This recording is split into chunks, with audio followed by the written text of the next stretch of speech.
So for this week's Formula E vegan bake-off, we're going to have an attempt to make coconut and vanilla muffins. The first thing you need to do is preheat the oven to 190 degrees centigrade, that's 375 degrees Fahrenheit, gas mark 5 or 170 degrees if you have a fan oven.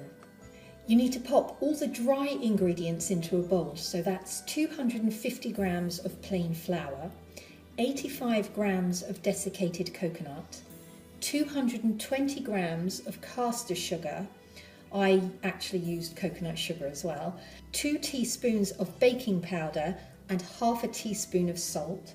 Just take a spoon, just give it a little mix.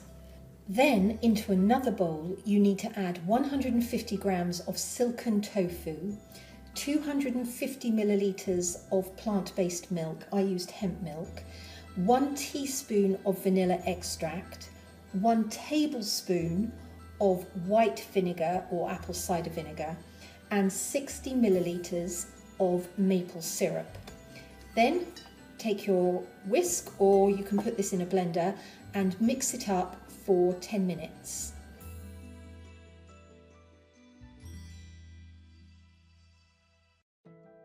Then spoon the mixture into your muffin trays and pop them in the oven for 20 minutes. Once they're cooked, take them out of the oven and let them cool.